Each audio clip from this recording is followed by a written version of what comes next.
designers, welcome to my channel. Now if you're new, welcome. If you're a returning subscriber, thank you for staying glued. Today I'm going to be doing a tutorial on this top, so let's get started. So here are the measurements I'll be working with. These are my basic measurements: my shoulder, my back length, my front length, my shoulder to under bust, my shoulder to bust point, my shoulder to waist, my hip, my top length, my nipple distance. So basically all your measurements for a basic top. So now I'll start by coming down by 3 inches. Remember that this is a built up neckline, so we need the allowance. Okay, so I'll go ahead and mark 3 inches and roll a line across. Then go ahead and mark my shoulder measurement. So my shoulder is 7.5, and for the front you can come down by 1 inch, you can come down by 1.5 inch, whichever you choose to work with. Then I'll be connecting to my basic neckline, which is 3 inches. Then next now I'll be taking is my chest line. My chest line is my bust divided by 6 plus 1.5 plus 1 inch. So I'll go ahead and mark my 8.8 inches because that is what I got from my chest line. Now I'll go ahead and spread the line to the back of my pattern and then extend it all the way to the front of my pattern. And when I'm done with that, I'll just go ahead and use my straight ruler and get a straight line. Okay, like so. All right, when I'm done, the next thing I'm going to do is I'm going to bring down my shoulder measurement and then connect with a straight line. Now when I'm done connecting my shoulder line to meet my chest line, I'll go ahead and impute my bust. My bust is 38 divided by 4, that is 9.5. I'll go ahead and mark my bust divided by 5, then bring down my neck depth. My neck depth, I'll be working with 3 inches by 3 inches for my front neck, and for the back 3 inches by 1. So I'll go ahead and measure what I have from my shoulder slope divided by 2, and then I would come in from that midpoint to get my armhole curve. Okay, now when I come in from that midpoint and get my armhole curve, I'll be using my curve ruler on the lower part and my straight ruler to touch my shoulder slope. Now when that is done, the next measurement I'll be imputing is my bust point. I will go ahead and mark my bust point. So after marking my bust point, the next measurement I'll be marking is my under bust line and my waistline. Now when I'm done, I will just go ahead and take a line with my ruler to draw a line across each of these measurements. Remember, I did bust point, I did under bust, and I did waist. So I'll be using my marker pen to just indicate all of these lengths that I've taken. Now the next measurement I'll be imputing is my waist to hip. Now my waist to hip measurement is a guide for me, so I'll be coming down from my waist by 10 inches because that is my waist to hip length. And when I do that, I'll be drawing a straight line across, then placing my measurements now into each of these boxes. I'll start from my waist. My waist is 31, which is 7.75 divided by 4 is 7.75, plus my dart allowance is 1.2. So I'll go ahead and connect to my bust. That is the chest measurement, the chest line. Okay, that is my chest line or my chest line point. Okay, now the next thing I'm going to do is impute my hip measurement. My hip is 40 divided by 4, that is 10. So I'll go ahead and connect my straight line to meet with my waist measurement. Okay, now the next thing I'm going to do is mark my nipple to nipple distance. My nipple to nipple is 7.5 divided by 2 is 3.7. I'll go ahead and mark my 3.7 and connect it all around. Now remember that our dart intake is 1.2, so divided by 2 is 0.6. I'll go ahead and share this dart intake on my waistline 0.6 on both sides. Okay, now when I'm done, I will go ahead and connect, linking it up from my hip to where my bust point stops. hip to waist, and then from waist to where my bust point stops. So basically we are done with the front. So let's get to the back. Now the first thing I'm going to do is mark my shoulder, come down by 1 inch, mark my neckline, which my neck depth, which is 3 inches by 1 inch, and then use my curve ruler to get a nice curve. Okay, now when I'm done with this, I will go ahead and connect my shoulder slope. Remember that we came down by 1 inch for our shoulder slope, so I'll go ahead and connect my shoulder slope. Now the next thing I'll be doing is mark my chest line point, which is bringing down my shoulder and connecting it all the way up. Now divided by 2, just like we did for the front, I'll be measuring from my shoulder slope down to the chest line, divided by 2 to get a midpoint, and then coming in by 1/2 inch, and then using my straight ruler to connect to the shoulder and my curve ruler to connect to my bust divided by 4.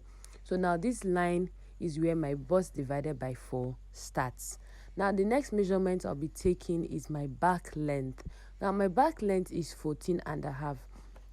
Now designers, the reason why we are doing this is because it would help you not to have any zip bulge at the back. So learn to measure your back length. Okay, so I'll go ahead and measure my back length, which is 14.5, and I'll go ahead and connect all the way.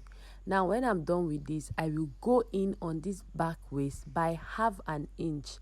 1/2 inch. You can do 0.75, you can do 0.5 inch, just like I did. Then after marking that 1/2 inch in, I will go ahead and now take my original waist, which is 7.7, then add my dart intake, which is 1.2. Yes, I'm still replacing my measurements. I did not, because of the 1/2 inch, subtract my waistline. Okay, now I'll go ahead and come down by 10, which is our waist to hip. Now at the end of this pattern, you realize that your back will be shorter than the front. Yes, designers, that is how it's supposed to be. So I'll go ahead and mark my hip and connect all the way, and also our back tightening, I'll go ahead and let it meet my hip points, just like I did here. Okay, so designers, I want to know, are you understanding the video so far? Do you understand the tutorial we are having here? Let me know. So now for my dart intake, I will go ahead, I have 3.7 as my dart intake, plus the 1/2 inch that I took in. I'm going to be having 4.2 all the way down. Yes, this is what you will use at the back. Then you go ahead and mark your dart intake. Okay, I hope we are following. Please let us follow. If you've gotten the video up to this point, do give this video a thumbs up. If you're yet to subscribe, please kindly subscribe, because the next video that I'll be uploading will be the sewing video of this blouse. Okay, now to know my bust dart is simply the difference between my front length and my back length. So that means that my front length, which is 17.5, minus my back length, which is 14.5, will give me 3 inches. So that makes it my bust dart. Okay, now I'll be connecting this bust dart point to my nipple point like so.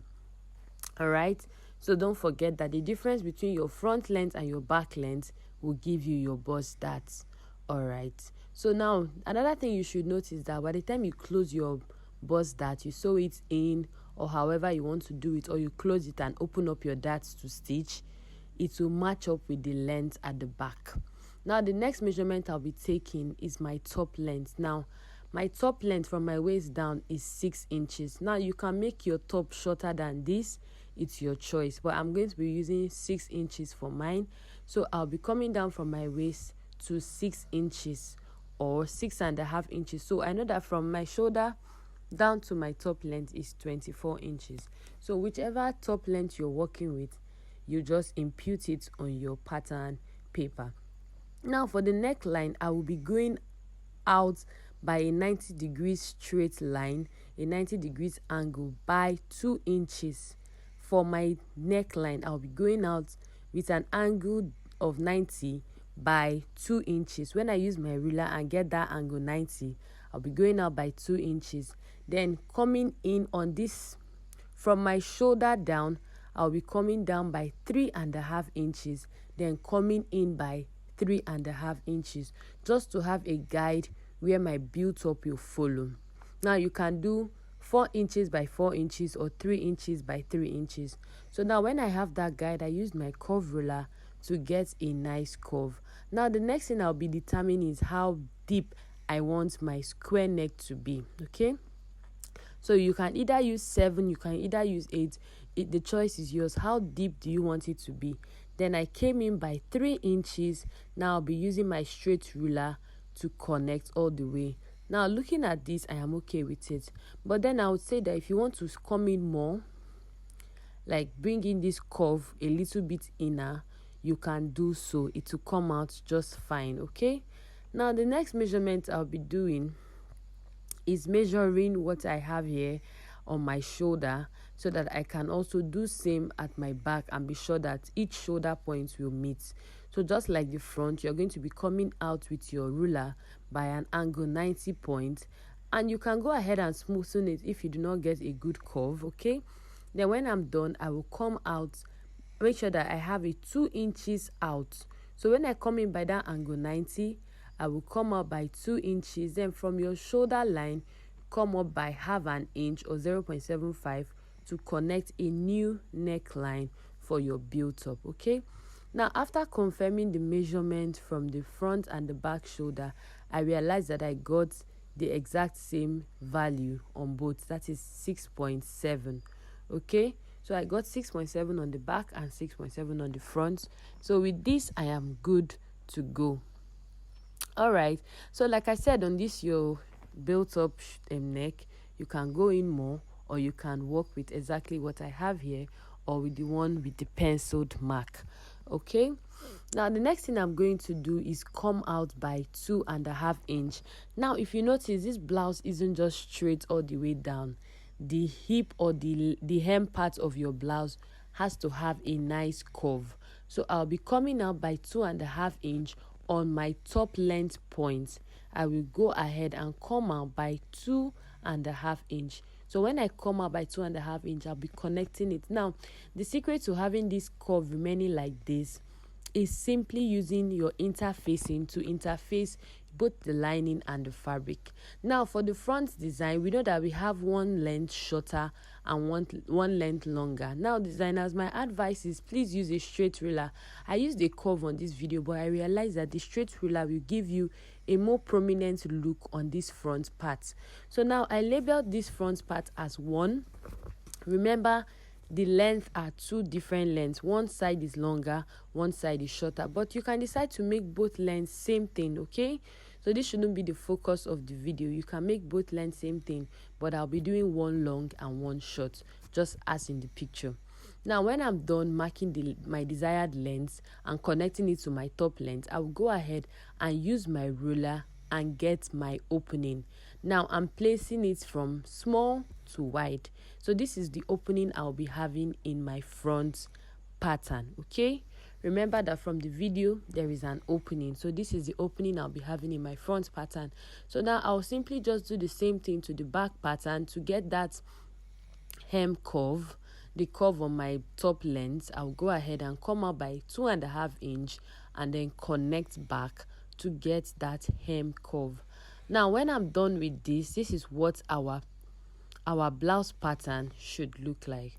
Alright, if you've watched up to this point, please do not forget to give this video a thumbs up. Do not forget to like and subscribe to my channel if you have not already subscribed. Now I'll just go ahead and cut out this pattern.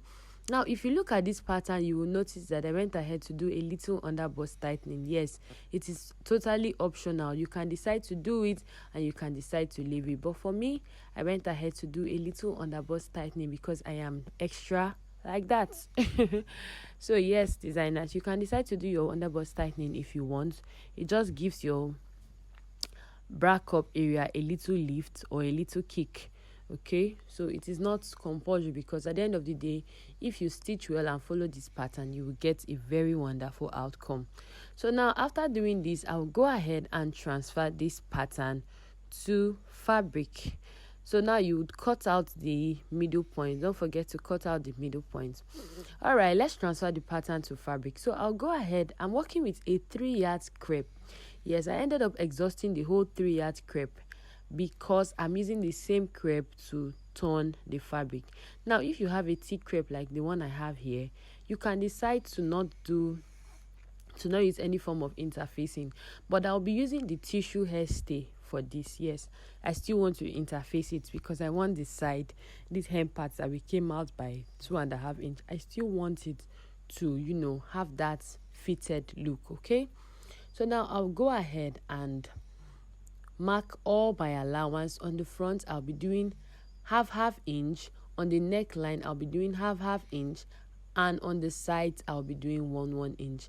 Now you can decide to do half inch on your side, especially if you're doing it for a ready-to-wear brand, but if you're working for a customer, you can go ahead and do 1 inch at the side. So I sticked with 1 inch at the side and measured all the way around. Okay, then for my hem area I came out by half an inch all the way down. Okay, now after doing this I'll go ahead and cut. Then after cutting, the next thing I'll be working with will be the back pattern. All right, so let's get straight to that. So after cutting my front pattern, I went ahead to notch all the parts that I needed to notch before transferring my back pattern to fabric. Now for the back pattern, I'm doing exactly the same thing I did on the front. I'll go ahead and mark my half inch on the neckline, the armhole line, and then the hemline, and then go ahead and mark 1 inch at the sides of this fabric. Okay, now when I'm done doing this, I will go ahead and cut. Now designers, if you've watched this video up to this point, please do not forget to give this video a thumbs up. Do not forget to subscribe to my channel. Do not forget to stick around because I'll be posting a detailed sewing video of this top. Yes, you heard me. Okay, so now when I'm done with this, I will go ahead and cut my sleeves. Okay, now I already have a sleeves pattern and I already have a tutorial on how to get your sleeves pattern, but before then I used my pin to determine where my darts will fall on. Now this is another way to get your darts, or you can simply just measure your dart line and do everything on the fabric back. But then with me, I just went ahead to place my pin on the paper. After placing my pin, I determined where my darts fell on, and then I went ahead to mark my darts. So you can use this method to get a good and accurate dart, or you can go ahead and measure everything right back on your fabric. Yes, now remember that on this pattern we cut both lengths equally. Yes, I will still go ahead and reduce one of the length. Like I said, you can do same length for your own top, or you can go ahead and reduce it. So when I'm done, I'll go ahead and reduce the length. Yes, I'll go ahead and reduce one of the length because I want one side to be shorter, just as the description of this design. So I'll go ahead and reduce one part of the length, like so. All right, designers, when I'm done with this, the next thing I'll be doing is to place my sleeves pattern and cut it out. Now don't forget that I have a video on how to make your sleeves and how to get an accurate sleeves. Please check my page. You would definitely see a tutorial on how to do a sleeve. In case you're struggling with making good sleeves, just check it out. Okay, now I'll just go ahead and use my pattern to get my sleeves. So I already have my sleeves pattern done, so I just went ahead to add 0.7 inch on the side and half inch on the hem part and half inch on the top of my sleeves. So you can do more, you can do 1 inch at the side. I trust this pattern so much, so there's no need adding too many allowance or adding too much allowance. Okay, so I just went ahead to mark out my allowance all around and then my half inch at the top, like so. Now when I'm done, you know that from this pattern the lower part of your sleeves isn't straight. Okay, so after cutting out, I went ahead to indicate my allowance, came up by 3 inches. Yes, I came up by 3 inches from the hem point. I came up by 3 inches. You can do 2.5, you can do 3 inches. then I went ahead to cut. I created like a curved shape and then went ahead to cut out. Now, because this is where our pleatings will be placed. Now, this is what I'm using for my pleating, and it will be on fold. So on fold, I am having 6 inches by 28 length. 6 inches by 28 length. So I'm going to be cutting double of this for my sleeves. So I went ahead, you can see that I have 29 inches or 28 inches. Then it will be on fold because the lower part has to look seamless. Okay, so now this is my sleeves for this pattern is ready. Now the next thing I'll be cutting is my extra pattern. Now remember at the beginning of this video I said I'll be using my fabric to duplicate, like to act as my lining. Yes, so I went ahead to place back my patterns onto my fabric, and then I went ahead to cut everything out. So I went ahead to cut. So at this point I've actually exhausted my 3 yards of crepe. Yes, at this point I had exhausted my 3 yards. So the little I had left, I had to manage it to cut out my welts. Now you know there's a welt design pocket on this blouse. Yes, so I went ahead to measure 6.5 by 2.5 inches. 6 inches by 2.5 inches for the welt, and then the pleated part of this pocket I'll be using 6 inches length by 19 inches width. Yes, you can do more, you can do less, but I was just managing the rest of my fabric. And then to interface, I'll be working with this soft hairstay. This is what I said I call tissue hairstay. Designer, see you on the sewing part of this video. Thank you for staying true. Thank you for watching. See you on my next video. Bye, and don't forget that you shouldn't miss that.